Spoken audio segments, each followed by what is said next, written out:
Muy buenas tardes, amigos, amigas de 2x3 en Salud. Bienvenidos sean todos ustedes a este programa preparado con muchísimo cariño, como todas las semanas. Muy buenas tardes, amiga. Buenas tardes, Tati. ¿Cómo estás tú? Yo estoy bien, recordándole a la gente que todo este programa y todos los que vengan también y los anteriores pueden verlo a través de nuestras redes sociales y nuestro canal de YouTube 2x3 en Salud para que nos sigan.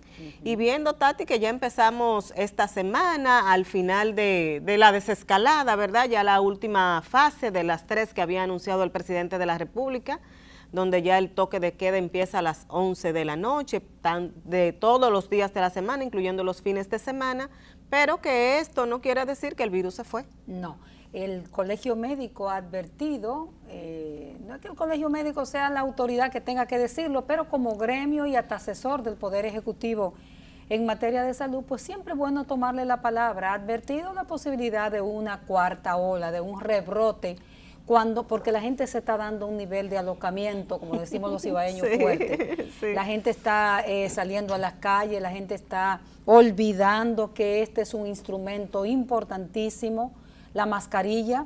Así es. ¿Cómo se llama? El no contacto físico. El no contacto físico tan elevado, el distanciamiento, que es importantísimo. Entonces se teme que el dominicano, al sentirse libre totalmente de estos toques de queda, pues comience a olvidar las normas y venga un rebrote. Así es. Lo importante es que aunque se esté dando esta desescalada, que en cierto punto conviene, porque es verdad que muchas empresas, muchos negocios han estado en situación difícil económica, pero se debe hacer, pero siempre tomando en cuenta que debe haber una supervisión estricta de que haya ese distanciamiento que tú decías al principio, Tati, porque ahí es que está el inconveniente. Porque cuando se reúnen, por ejemplo, en esos sitios, lugares de diversión, la gente se olvida de todo. Como dices tú, ahí tú no ves mascarilla, ahí tú no ves distanciamiento, ahí la gente está tomando. Y si nadie está supervisando, ni si nadie está diciendo, no, mire, usted puede estar sentado aquí, pero este tiene que estar aquí, pues sencillamente todo el mundo se aglomera.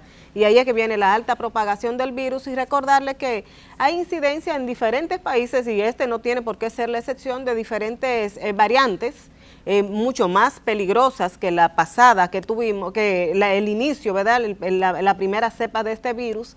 Entonces que hay que tomar en cuenta, que hay que cuidarse, que hay que seguir usando su mascarilla y no creer que ya todo pasó, porque nada ha pasado todavía. Hay países, por ejemplo, como España, que se está hablando hasta de una quinta ola del virus. Eso es lo que se teme aquí, pero nosotros no vamos a hablar en este segmento de variante, de incidencia, de contagio, de cómo andamos, porque nuestro invitado de la tarde de hoy, bueno, es un especialista y una persona importante como profesional y como ser humano, que nos va a hablar justamente de todo eso. Mientras tanto, nuestra recomendación es esa: cuídese.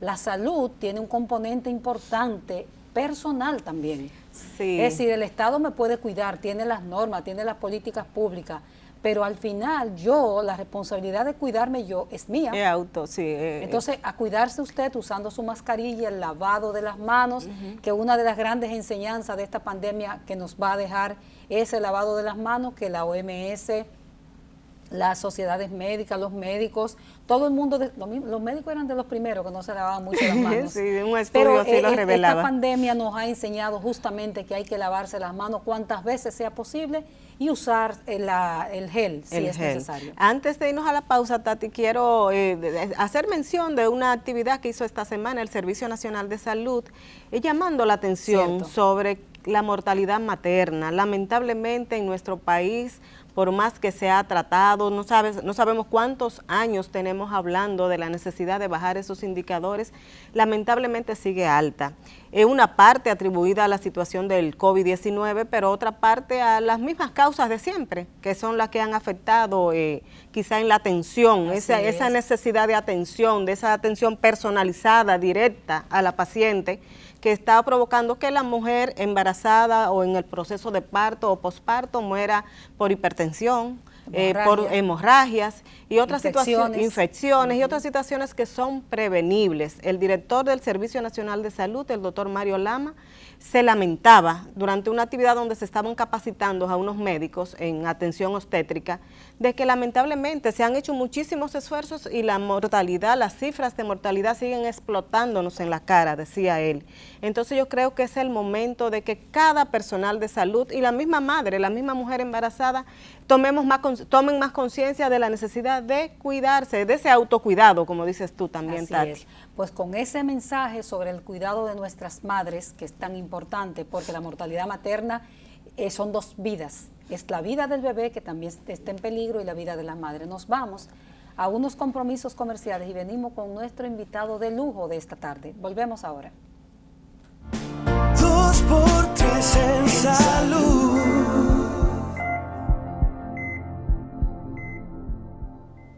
Gracias por continuar con nosotros en 2x3 en Salud. Desde Altagracia, y no se equivocó, que tenemos, la verdad, un lujo de invitado que nos prestigia. Es el doctor Plutarco Arias, ex ministro de Salud Pública, neumólogo de mucho prestigio, muy reconocido en el país y sobre todo en su natal Santiago, donde ejerce de hace muchísimos años, y el doctor nos está dando el privilegio a Tati y a mí de estar por primera vez en un programa de televisión luego de haber salido del Ministerio de Salud Pública, donde fue ministro, desempeñó esa función por 6 meses, los primeros 6 meses de este gobierno.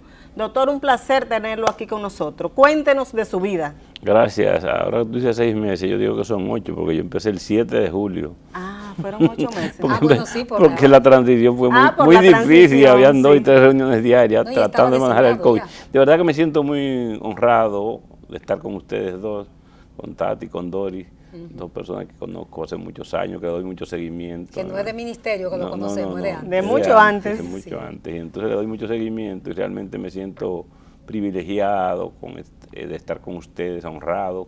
Y gracias a Dios que me permite llegar a todos los amables televidentes que le siguen.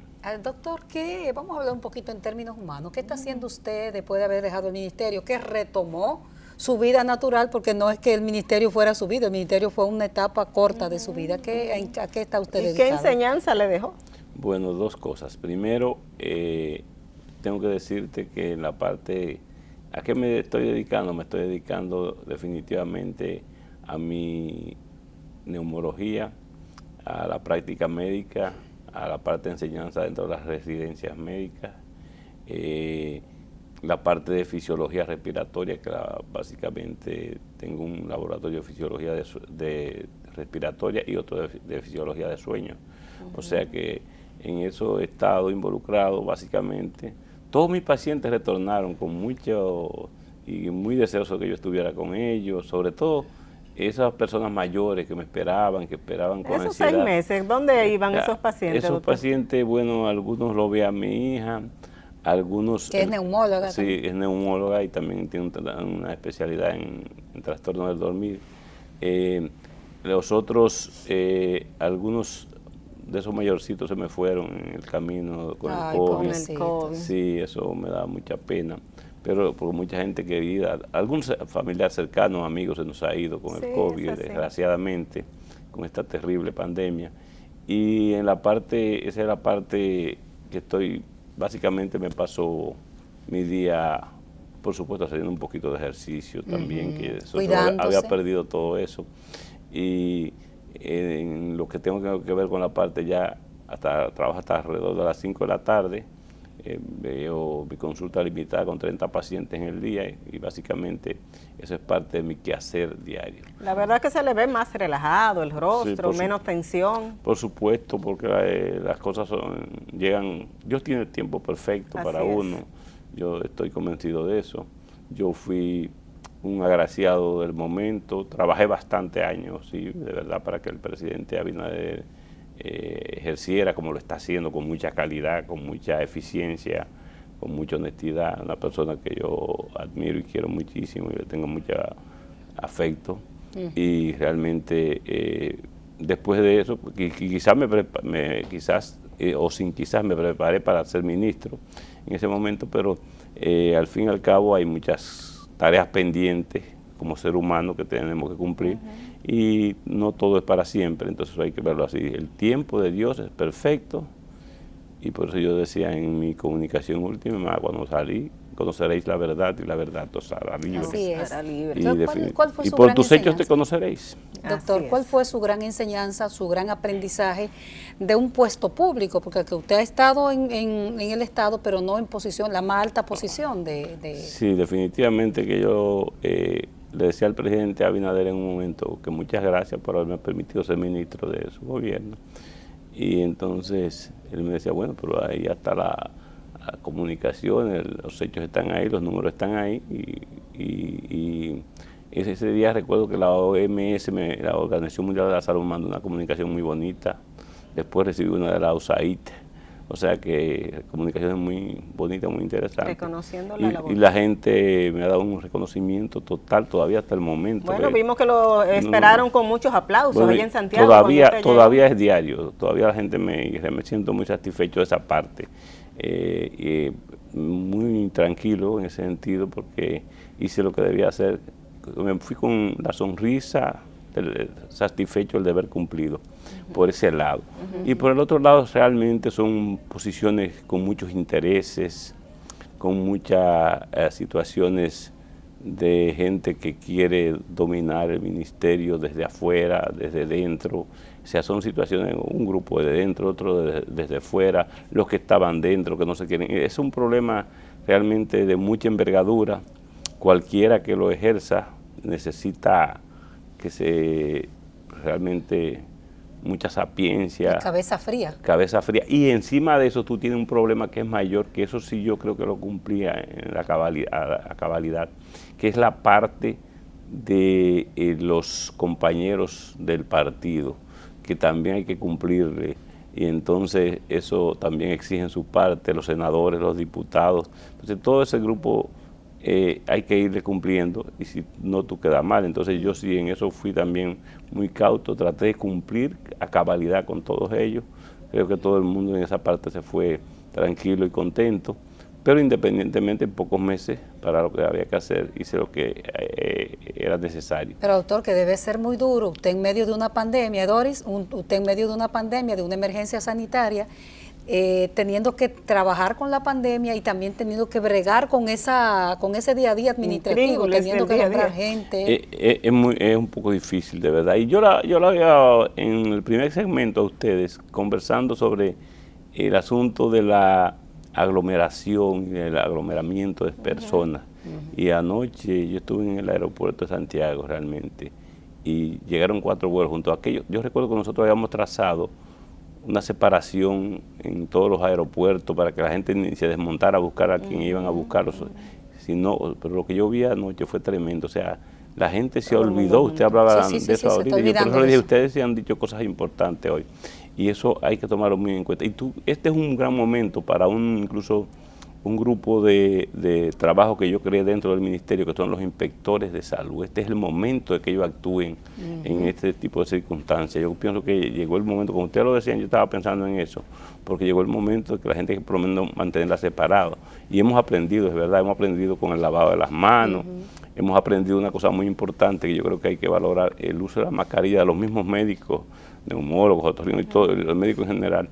Y eso ha disminuido en parte incluso lo que ha sido la influenza. Sin embargo, vamos a ver que el mismo descuido de la gente en ponerse atención con otras enfermedades va a posiblemente aumentar porque se ha descuidado. Claro. Y con temor al COVID hay gente que no sale ni siquiera a la puerta de su casa. O sea, que no tan, y mucho menos a ir a un centro de salud a hacerse chequeo. Pero antes de pasar a esa parte, doctor, entramos a una etapa ya esta semana de la desescalada prácticamente total de este toque de queda. Usted hablaba de ese aglomeramiento de personas en el aeropuerto.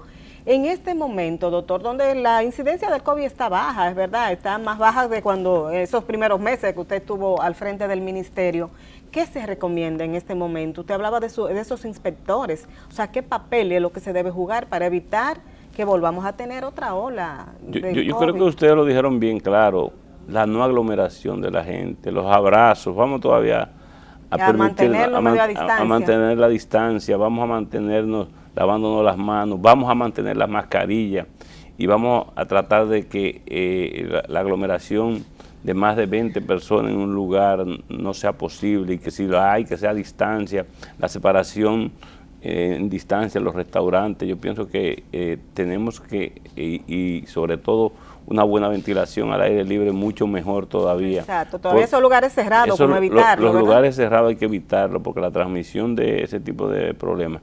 Yo recuerdo cuando a mí me dio el COVID, que fue en una reunión donde habíamos 7 personas y a los 7 nos dio. A los 7. Juntos, el mismo día. O sea que yo... O sea que el señor SARS-CoV estaba en ese grupo. Estaba ahí. Entonces yo pienso que debemos evitar la aglomeración, evitar los abrazos todavía, mantener un poquito la distancia y mantener el uso de mascarilla. Y hoy, gracias a Dios, cuando yo estuve en el ministerio no hubo vacuna hasta 10 días antes de irme. Yo espero que la gente cumpla con el deseo de los mandatarios del mundo y de nuestro presidente, que por favor se vacunen, y de nosotros los dominicanos vamos a vacunarnos. Es algo muy importante, es imprescindible, es determinante para bajar, primero, la transmisión, segundo, la hospitalización, y tercero, y la mortalidad. Las 3 cosas disminuyen de manera considerable cuando se usan las vacunas. Todavía hay una parte de la población, doctor, que no se ha puesto ni siquiera una dosis. Eso me preocupa y nos preocupa a todos, y debe ser preocupante. Y vamos a convencer a la gente, y gente incluso con cierto grado de cultura, que sí, pueden, con educación, con lectura, que se han negado a ponerse las vacunas. Y yo pienso que ese es un error que hay que corregir rápidamente. Doctor, nos vamos a ir a unos mensajes comerciales y tenemos que entrar en variante, en incidencia y todo eso, pero yo quisiera que al inicio del próximo segmento, como es el primer programa al que usted va después de haber dejado el ministerio, usted aclare y precise, ¿hubo a la salida del doctor gente que se cebó y quiso inclusive embarrar su nombre y vincularlo? Pues si usted quiere tener la oportunidad en este programa de hablar de eso, quiso vincularlo a acciones no decorosas en el ministerio, para que usted nos hable un poco de eso y después pasamos a las variantes y todo eso. Volvemos ahora con el doctor Plutarco Arias. 2x3 en salud.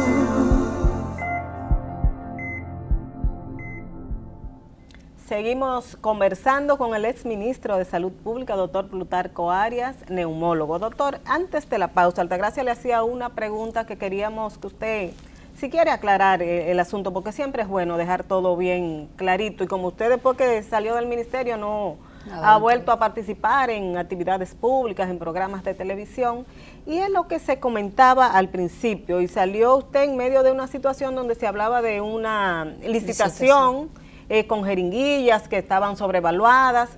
¿Cuál es la situación en ese sentido y qué usted tiene que explicarnos sobre eso? Bueno, eso fue una licitación que se hizo bajo el rango, incluso que se discutió en diferentes estamentos. No hubo tal licitación. Eso subió en menos de 20 minutos a la página de Salud Pública y automáticamente se retiró. Hablamos incluso con el señor Carlos Pimentel cuando me dijeron que si se podía retirar o no, y me dijo que sí que se podía retirar, que lo que había que decir que era de interés nacional y que iba a haber una donación. Simple y llanamente eso fue lo único. No hubo tal licitación. La licitación se hace en base a rango de precio, que pueden ir de 0 a 100 pesos, a 20, a 30, como tú quieras, y básicamente eso. Y tampoco esas jeringuillas entiendo que se iban a comprar a ese precio. Yo no tenía que ver nada en esa parte, ni mucho menos la comisión de compra se reunió, discutió precios, oyó incluso precios de sugerencias de diferentes áreas que tenían que ver con la vacunación. O sea que nosotros no tenemos nada que ver con eso. Salimos con las manos limpias, con la frente en alto, por la puerta grande, por la puerta de enfrente, y nos sentimos más que satisfecho. El pueblo entero así lo entiende. El que me conoce a mí sabe que yo no tengo ningún tipo de necesidad para hacer cosas que vayan en perjuicio de la sociedad y en perjuicio propio de mi moral. Así que en eso está totalmente claro, yo creo que todo el mundo, y eso nos lo dejó entrever incluso Pues, la presidenta de la Comisión de Ética del Gobierno y todo eso. Pues precisada esa parte, porque se quedó como en nebulosa, en el que siempre se queda en el corazón. En poca gente, pero muy poca gente. En alguna pero gente, pues bueno queda. precisarlo. Doctor, entrando en materia de esta pandemia que nos afecta a todo y que afecta al mundo, ¿qué tenemos ahora en República Dominicana? Si nos puede precisar en Santiago, ¿qué es lo que usted ve en este momento? ¿Cuáles son las preocupaciones ahora? Mira, las preocupaciones son de que el COVID ha ido disminuyendo en los últimos días, igual que las hospitalizaciones. Eso nos hace sentir un poquito más tranquilo, más cómodo. Hubo días que fueron muy altos, como fue en todo el país y en Santiago también, pero las cosas han ido bajando de manera importante. Eso nos da un poquito de tranquilidad. Ojalá que este sea ya el efecto propio de las vacunas, que nos esté dando esa tranquilidad y esa paz. Como ustedes saben, estamos frente a un virus muy terriblemente poderoso, pero además de eso, avasallador, si se quiere, desconocido, con una estructura o un genoma que tiene tendencia a mutar y a modificarse continuamente. ¿Qué fue lo que pasó? ¿Qué pasó? Bueno, es un virus que tiene un año en la pandemia, año y medio ya, a nivel mundial. Entonces, cuando llevaba un año, la Organización Mundial de la Salud dice, bueno, vamos a ver qué está pasando. Cuando se dedica a buscar la estructura propia del virus y las mutaciones y las modificaciones que va dando el virus. ¿Por qué? Porque le interesaba en un momento, claro, seguimiento al virus, investigación, por supuesto. Esas mutaciones producen modificaciones también en los tratamientos, en la transmisibilidad del virus, en las hospitalizaciones, en la correcta terapéutica del virus, en las vacunas.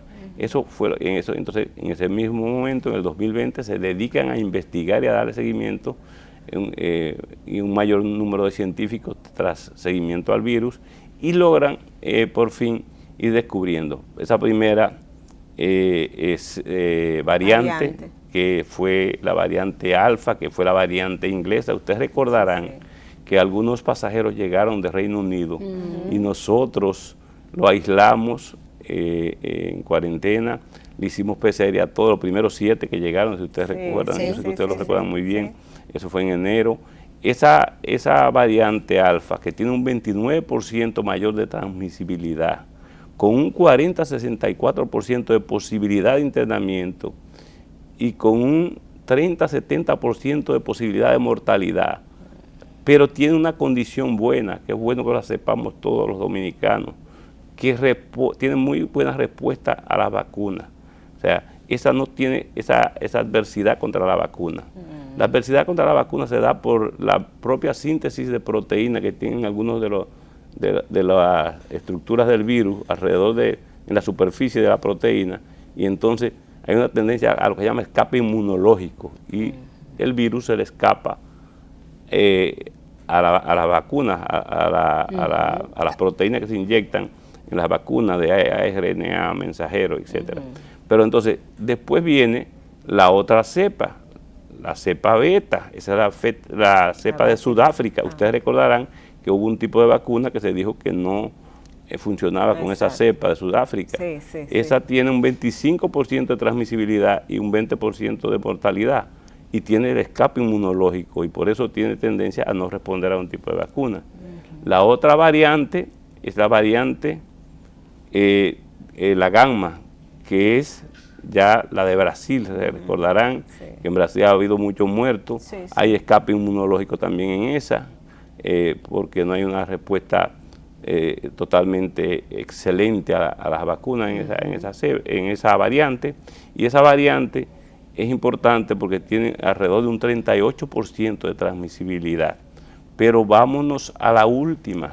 La última es la Delta, que la estamos mencionando todos los días aquí, que se oye hablar de la variante Delta. La variante Delta tiene una transmisibilidad de un 97%. Entonces, esa incluso en personas jóvenes se ha demostrado en muchísimos estudios científicos que es 2.5 veces mayor la transmisibilidad en jóvenes y la infección y la enfermedad que en personas adultos mayores.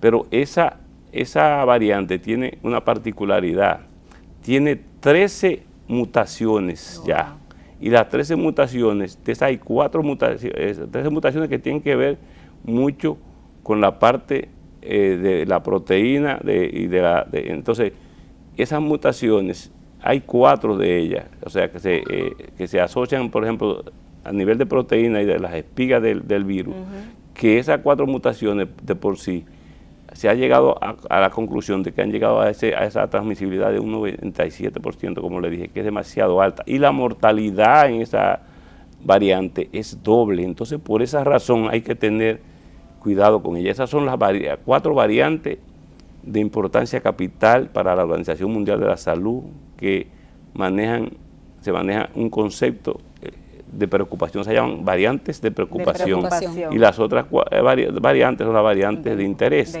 Están la Epsilon, que es la que tiene que ver con California, que tiene el nombre de California, ustedes recordarán, tiene un 20% de transmisibilidad.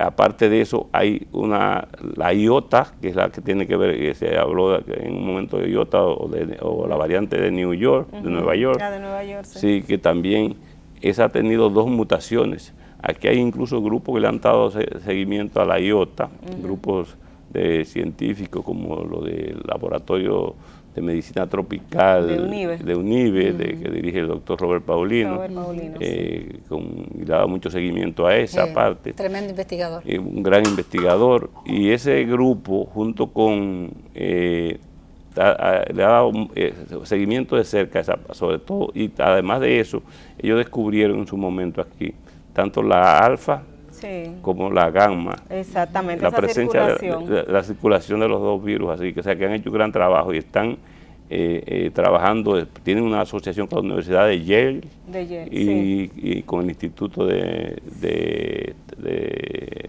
Salud de Estados Unidos, Nacional de Salud de Estados Unidos, e igualmente han seguido trabajando muy de cerca, ya tiene un laboratorio de estructura de genoma que le han dado seguimiento, o sea que eso es muy importante para el país. Hay una cosa que no se sabe quizás, que fue nosotros en medio de los almacenes en enero del laboratorio de Filló, buscamos y encontramos, sabíamos que había por vía de la OPS, había un secuenciador de genoma. Y el secuenciador de genoma, ustedes recordarán que lo pusimos, tratamos de ponerlo a funcionar, está montado, ya entiendo, era un asunto solamente reactivo cuando nos fuimos, ya parece que está cerca de que eso llegue en los reactivos, no voy a entrar en detalle, y creo pero eso lo que te permite es secuenciar las 3 primeras variantes, que es importante, por supuesto. Entonces yo creo que parece que la importancia capital es que se monte uno más también en el futuro para que las nuevas variantes que aparezcan se le pueda dar seguimiento. Igualmente el laboratorio ese de UNIBE, de medicina tropical, tienen un secuenciador NGS que creo que es la última generación, que le permite secuenciar los genomas y los cambios, las modificaciones, las mutaciones de esos virus. O sea que yo pienso que es importante. Digo eso porque es importante para el país y es bueno que sepamos que podemos tener la posibilidad próximamente de tener a mano esos medios diagnósticos que van a servir de mucho al país. Doctor, vamos a pedirle otro permisito, nos vamos a una pausa y vamos a hablar porque se dice que en el país todavía no se sabe si esas variantes tan peligrosas y nuevas están circulando, y lamentablemente hay unas muestras que se han mandado a laboratorios de Estados Unidos y de Brasil y que tienen meses y meses y que no sabemos qué ha pasado con eso. Entonces quizá cuando lleguen esos resultados ya hace rato que el virus, quizá esas variantes estén en el país y no se ha tomado o no se sabe que están aquí. Así que vamos a hablar un poquito de eso, a ver la importancia de que en nuestro país, como dice usted, podamos diagnosticarlo o detectarlas a tiempo. Regresamos en un momentito. 2x3 en salud.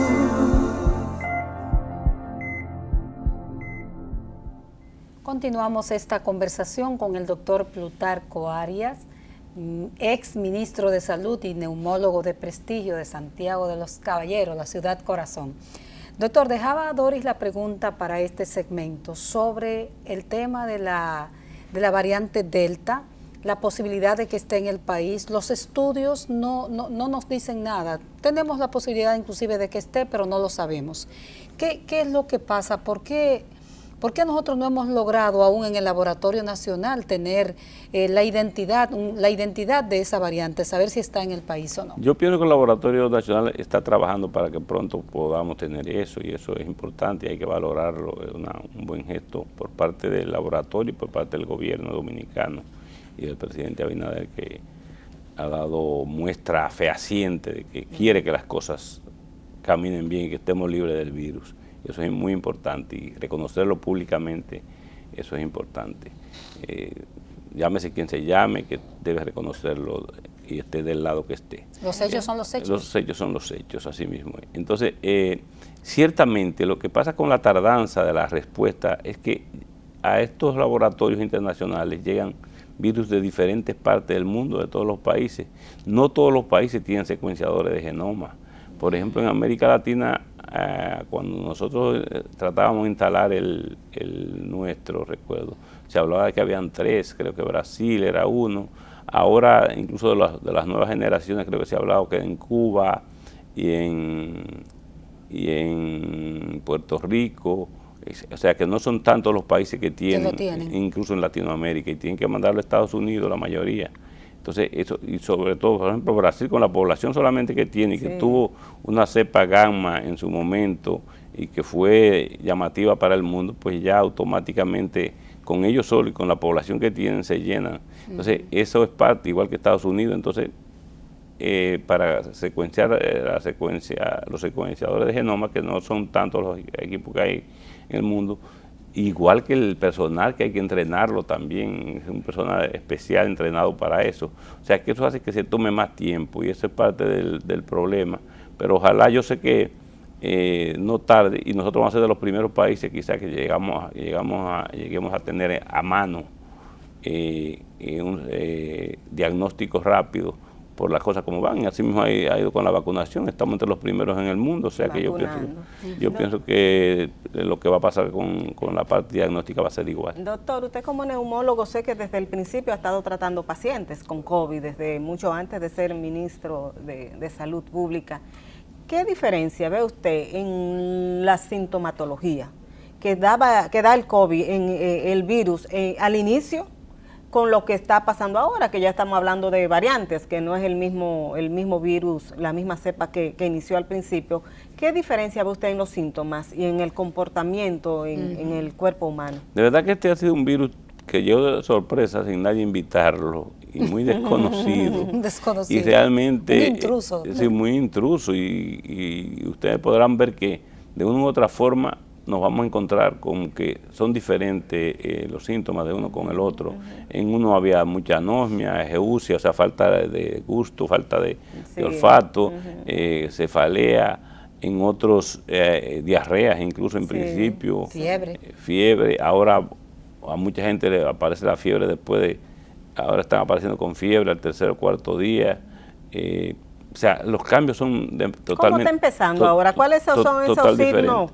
No, la gente llega con un poquito de debilidad.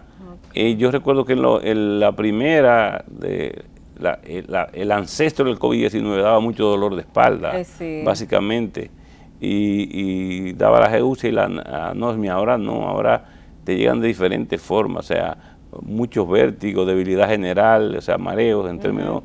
Y yo he estado viendo que sí se da con mucha frecuencia, es que posterior al virus, el virus, ya cuando está pasando, hay una tendencia que la gente quede con cefalea, con dolor de cabeza, con mareo, como que debilidad general a todos. Después del día 13 o 14 tiene esa tendencia. O sea que ha habido un cambio de sintomatología que hay que tomar en consideración. O sea, no todos se comportan igual, no todos los pacientes se comportan igual. Va a depender mucho de la edad. Recuerda que en los primeros, cuando la primera cepa de COVID-19, con la anosmia y la geusia era para a los jóvenes, era así que les daba. Entonces, a la gente más adulta teníamos la tendencia de que era diferente. Problemas respiratorios. Eran problemas respiratorios, dificultad respiratoria, entraban con dificultad respiratoria, mucha gente de esta. O sea, y ahora está dando, doctor, ahora hay dificultad respiratoria, y estoy viendo con mucha frecuencia que la gente después de Cuando ha terminado ya el tratamiento y se está recuperando y la tomografía ha ido mejorando, entonces tiene dificultad respiratoria. Como hemos visto que deja mucho daño a nivel del intersticio pulmonar, y te puedo decir, por ejemplo, yo que manejo la parte de la fisiología respiratoria, entiéndase, la parte de difusión de monóxido de carbono, que hago estudios de ese tipo, o sea, he visto que son muchas las personas que quedan con alteraciones en el intersticio pulmonar, en el tejido pulmonar. O sea, ¿en qué consiste eso? En una dificultad del paso del oxígeno aire desde el pulmón hacia la sangre para que sea captado por la hemoglobina. Entonces, ese paciente tiene una tendencia, cuando sube 3 escaleras está cansado, cuando ya después que está supuestamente de alta, sano, exactamente. Sí, cuando camina también se cansa. Entonces, esa es una tendencia a eso. Entonces, nosotros hacemos los estudios a posteriori, a 2 meses después lo hacemos, el estudio. Y aún así, y para repetirlo en 6 meses, entonces van mejorando realmente, pero se quedan con mucho daño a nivel intestinal. Recuérdate que hay un daño también importante, que son microembolias que estos pacientes hacen, son pacientes que se tratan todo con anticoagulantes, el 90%, 95% que hacen problemas con, se le altera el dímero D y automáticamente hay que auxiliarse de los anticoagulantes con todos ellos para mantener un buen... o sea, el paciente mantenerlo bien y evitar cualquier daño mayor que te produzca un trombo o trombos mayores que definitivamente terminen con la vida de estos pacientes. Como dice la gente, doctor, popularmente, es un bicho que deja muchas secuelas, este virus, el SARS-CoV-2.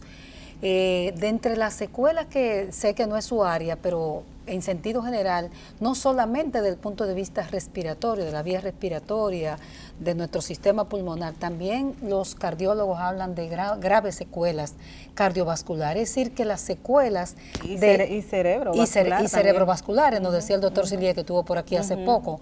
Es decir, hay un montón de secuelas que este virus dejó y parecería que tiene que ver con la característica, digamos, de cada ser humano, ¿no? Sí, mira, hay mucha inflamación a nivel de pericardio, mucho derrame pericárdico en estos pacientes. O sea, la secuela cardiovascular es importante. Hay mucha taquicardia en muchos de estos pacientes posterior a ya a haber terminado el tratamiento, pero muchos con taquicardia yo he visto.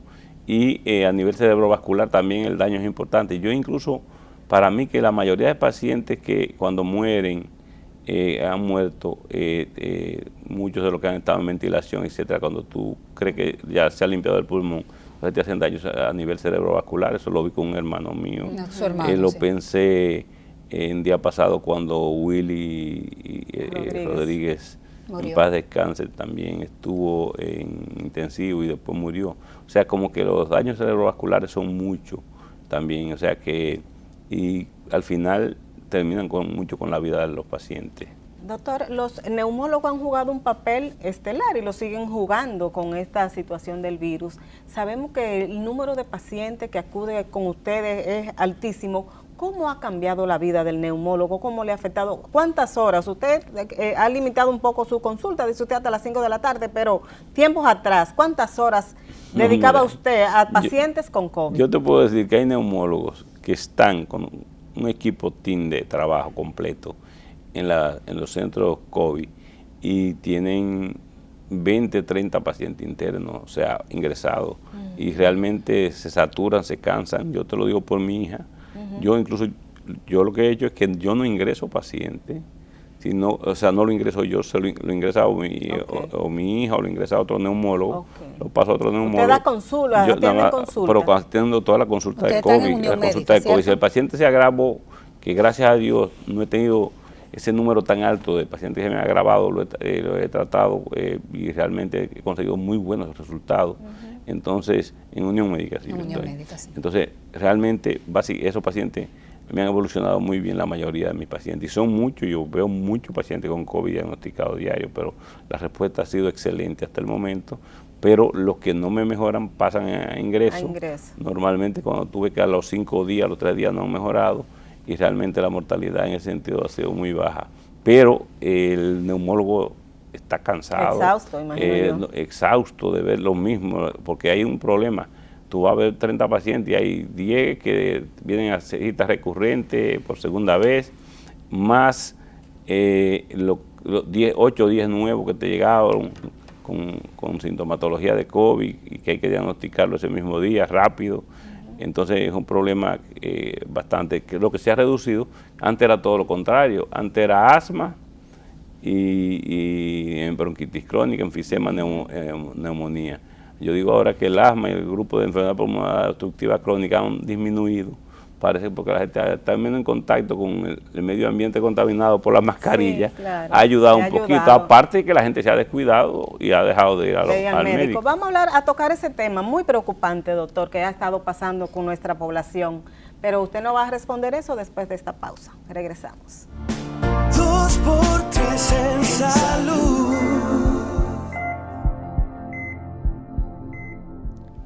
Gracias por continuar con el desarrollo de 2x3 en salud. Doctor, quiero preguntarle esto. Un paciente, a propósito de los pacientes, un paciente que es conectado a un ventilador mecánico, a un ventilador es la palabra, ¿es una sentencia de muerte? En el país, en lo que va, en términos de la pandemia estamos hablando, porque sabemos que no se conecta la gente a un ventilador solamente por COVID, pero esa palabra se ha puesto hasta lamentablemente de moda. ¿Qué implica estar conectado a un ventilador? Mira, y excúsame, Tati, también intubado, que no es intubado. lo mismo. Miren, distinguidas jóvenes. Gracias por los jóvenes. El paciente que conecta a un ventilador, de hecho, está grave, se supone, ¿verdad? Muy grave. No está manejando ni su sistema respiratorio por su cuenta, necesita el auxiliar, que es el ventilador, para que respire, haga esa función por él. Igualmente, es un paciente que necesita una serie de medicamentos como noradrenalina, etcétera, para mantener las funciones vitales, tensión arterial, etcétera, frecuencia cardíaca en buen estado. Entonces es un paciente que no está bien, de hecho, lo sabemos. Ahora con el COVID, como usted dice, Tati, se ha puesto más de moda, y que la gente diga, ya está en ventilación. Realmente lo que se usa mucho ahora es la ventilación no invasiva. Que nosotros también trabajamos aparte y le hemos trabajado en los congresos de ALAT y eso, como en la parte de profesores y eso. Y entonces la ventilación no invasiva se usa bastante y ayuda bastante a los pacientes antes de llegar a la ventilación invasiva. Cuando el paciente llega a la ventilación invasiva es porque no hay de dónde agarrarse. Entonces, la invasiva es la intubación, como dice la gente. La invasiva es con la intubación, la máquina respirando por ti, hay que ponerte una serie de sustancias para mantener los signos vitales en buen estado, tengan pulso, frecuencia cardíaca, tensión arterial, etcétera. La parte, muchos de estos pacientes entonces tienen una respuesta inadecuada del riñón a estos medicamentos y entonces ahí viene el tranque del riñón y sube la creatinina, se daña la función renal muchas veces. Hay que dializar ese paciente. Muchas veces hay que dializar. Es mucho, doctor. Entonces hay muchas cosas que hay que hacer. Pero realmente cuando el paciente va a ventilación es porque las alternativas son pocas. Son pocas las que quedan, entonces hay que usar esas. No todos se mueren, o sea, y por eso no es como la gente piensa, me lo conectaron y ya. No, ya va a morir. No, eso no es así. Okay. Pero es muy alta la Pero en términos de COVID sí la mortalidad es alta. ¿Un 80%? No, yo entendía que, y entiendo que son 6 de cada 60%. El 6 de cada 10. Pero bueno, si te sabe el otro grupo, si ese otro grupo también te lo deja morir, entonces sería mayor la mortalidad, porque todos se morirían posiblemente. Entonces, no es una sentencia de muerte, pero sí es un paciente que está en un estado general de gravedad y hay que estar encima de él, y por eso es un paciente que está encima del residente, está el médico, intensivista, está todo el mundo, está el equipo del team completo de COVID.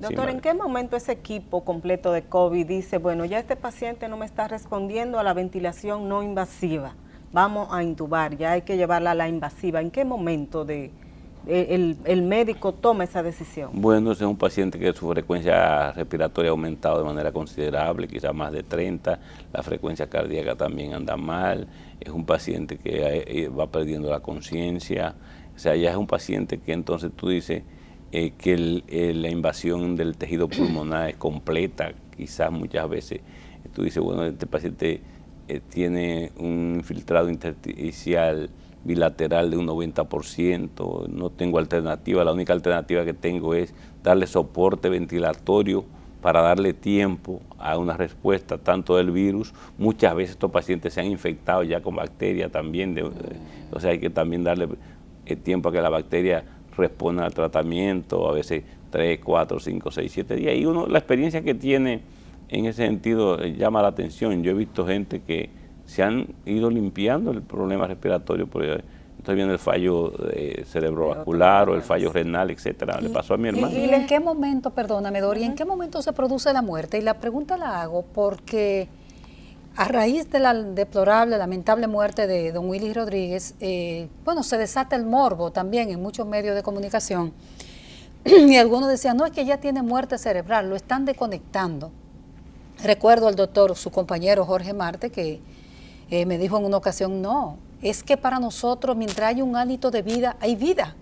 Nosotros no, la vida para el médico no es así. Que tiene muerte cerebral, está desconectado, no es así. Explícanos eso, doctor, que hay mucha confusión a veces.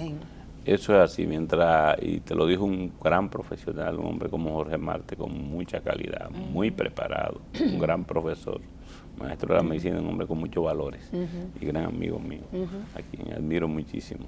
Realmente, mientras haya un hálito de vida, nosotros los médicos, muchos y todos prácticamente, echamos la lucha.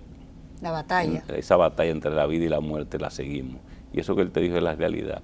Claro, muchos de esos pacientes que ya tienen daño cerebral y se ha producido muerte cerebral, y entonces ya a veces todavía lo mantenemos tratando de ver lo que va a pasar, y a veces hay una respuesta y le damos la oportunidad a ver, pero después de esa muerte cerebral muchas veces viene el paro cardiorrespiratorio, el paro cardíaco totalmente, aunque esté en ventilador, y entonces tú tratas de reanimarlo, haces los intentos y si no logra ya... Muere el cerebro, pero quedan otros órganos todavía con vida. ¿Sí es eso lo que ocurre? Exactamente, pero ya tú tienes una muerte cerebral, posiblemente vas a tener un paciente que no te va a reaccionar jamás. Entonces es una posibilidad que está ahí. Como hay milagros en la vida que han pasado, pero los milagros lo hace Dios. Así es. Con la ayuda de nosotros, pero es Dios el que hace los milagros. Doctor, ¿él le genera sufrimiento a un paciente estar intubado o ustedes lo llevan a un estado donde esa persona no esté sufriendo, no tenga dolor? Yo soy de lo que creo que el paciente después que entra en ventilación, el sufrimiento para. Lo que es grande es verlo cuando tú dices, se va a cansar, se va a quedar, porque va a ser un paro respiratorio. Porque está tratando de respirar y ya lleva 35, 40 respiraciones por minuto, 45, 50 respiraciones por minuto, y eso es intolerable. Entonces el paciente o se cansa o se muere. Va a parar en un momento, entonces hay que asumir la responsabilidad de entrarlo en ventilación. Pero en ventilación él está en coma inducido, está consciente, está inconsciente, ¿cuál es la situación? No, está en coma inducido muchas veces, y un paciente que no está consciente. Algunos ya cuando van saliendo un poquito... Dicen que escuchan. Escuchan y se le pone incluso música. La neurociencia ha hecho muchas cosas importantes ahora con eso, en el tratamiento, y hay pacientes que se han repuesto totalmente, y que esto lo ha ayudado de manera considerable. O sea que en términos generales eso existe y ayuda también. Doctor, para mí y para Doris, estoy segura, esta ha sido una entrevista sin desperdicio. Mira, esta última parte es de una enseñanza capital, porque hay muchas cosas que la gente desconoce. Aquí la gente dice, no, ya lo van a desconectar. Sí. Como si tú quisieras quitarle la vida a alguien, entonces desconéctamelo. Es sumamente importante haber educado un poco sobre esto. Mira, hay un concepto que yo creo que debemos usarlo mucho, y es lo que se llama muerte digna. Exacto. Que el paciente no sufra lo menos posible, y eso también hay que tomarlo en consideración. Y eso está pasando con los pacientes con COVID, ya cuando llegan a esa etapa final. Bueno, doctor, para nosotros, como dice Altagracia, realmente ha sido, aparte del privilegio de tenerlo aquí, de que usted haya venido de Santiago a sentarse aquí con nosotros, aquí en la capital, y toda esa enseñanza, la verdad que nos ha dado. Para nosotros un gran placer haberlo tenido, le damos las gracias por privilegiarnos con su presencia. A nuestros amigos televidentes, gracias por siempre acompañarnos. Recuerden que esta entrevista estará completita en nuestro canal de YouTube 2x3 en Salud, y de seguirnos siempre en nuestras redes sociales. Así que será hasta la próxima semana, y muchas gracias por todo, doctor. Gracias a ustedes. Gracias a ustedes y un abrazo grande. Grande, siempre.